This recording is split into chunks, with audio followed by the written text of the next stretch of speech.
ಈ ಮನೆಗೆ ನಾನು ಸೊಸೆಯಾಗಿ ಬಂದಾಗ್ಲಿಂದನೂ ಸುಮಾರು ವಿಷಯ ನೋಡಿವ್ನಿ. ಆದರೆ ನನಗೆ ಸಾನೇ ನೋವಾಗಿರೋ ಇಚ್ಛೆ ಅಂದರೆ ಹೆಣ್ಮಕ್ಳಿಗೆ ಆಗ್ತಿರೋ ಅನ್ಯಾಯ. ಈ ಮನೆ ಗಂಡ್ಮಕ್ಳು ಹೆಣ್ಣನ್ನು ಏನೋ ಅನ್ಕೊಂಡ್ಬಿಟ್ಟವ್ರೆ.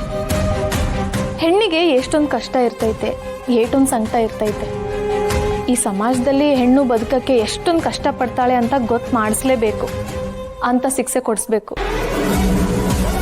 ಆದರೆ ಅದು ನನ್ನಿಂದ ಅಲ್ಲ, ನನ್ನ ಅಣ್ಣ ಅತ್ತಿಗೆಯಿಂದಲೇ ಸಿಗಲೇಬೇಕು. ಸರಿಯಾಗಿ ಹೇಳಿದೆ ರಾಣಿ. ಶಿವು ಪಾರ್ವತಿನ ಬಿಟ್ಟರೆ ಇಂಥದಕ್ಕೆಲ್ಲ ಸರಿಯಾದ ಶಿಕ್ಷೆ ಕೊಡೋದು. ನೀನು ಮೊದಲು ಫೋನ್ ಮಾಡಿ.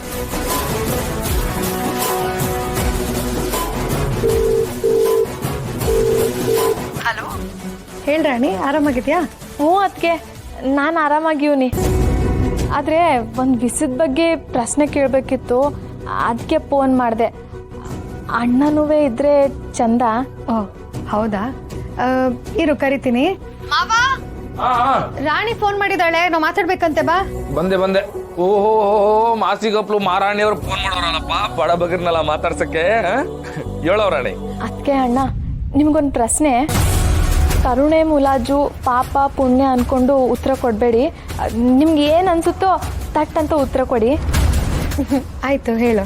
ಒಬ್ಬ ಮನುಷ್ಯ ತಾನೇ ದೊಡ್ಡ ಗಂಡಸು, ಅವ್ನು ಯಾರು ಮುಟ್ಟಕ್ಕಾಗಲ್ಲ ಅನ್ಕೊಂಡು ಒಂದು ಹೆಣ್ಣಿಂತವ ತೆಪ್ಪಾಗಿ ನಡ್ಕೋತಾನೆ. ಅದು ಮೊದಲನೇ ಕಿತ ಅಲ್ಲ, ಸುಮಾರು ಕಿತ ತೆಪ್ಪಾಗಿ ನಡ್ಕೋತಿರ್ತಾನೆ. ಅಂಥವನ್ಗೆ ಏನು ಶಿಕ್ಷೆ ಕೊಡಬೇಕು? ರಾಣಿ, ಏನವಾಯ್ತು? ನೀನು ಆರಾಮಾಗಿದ್ದೆ ತಾನೆ?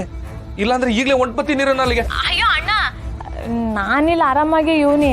ಆದರೆ ಈ ವಿಷಯ ನನಗೆ ಸಂಬಂಧಪಟ್ಟಿದ್ದಲ್ಲ, ಬೇರೆ ಯಾರಿಗೂ ಸಂಬಂಧಪಟ್ಟಿದ್ದು. ಒಂದು ಗಂಡು ಹೆಣ್ಣಿನ ಮೇಲೆ ದೌರ್ಜನ್ಯ ಮಾಡೋದನ್ನ ನಿಲ್ಲಿಸ್ಬೇಕು ಅಂತ ಎಷ್ಟೋ ಜನ ಕೂಗಾಡಿದ್ರು, ಬಡ್ಕೊಂಡ್ರು, ಹೋರಾಡಿದ್ರು. ಅದು ಏನು ಪ್ರಯೋಜನ ಆಗಲಿಲ್ಲ. ಆದರೆ ನನಗನ್ಸ್ತಿರೋ ಒಂದು ಥಾಟ್ ಏನು ಗೊತ್ತಾ? ಮೊದಲು ಗಂಡಿಗೆ ಹೆಣ್ಣಿನ ಕಷ್ಟ ಗೊತ್ತಾಗಬೇಕು. ಅಂದರೆ ಅವನು ಹೆಣ್ಣಿನ ಬೇಷದಲ್ಲೇ ಇರಬೇಕು.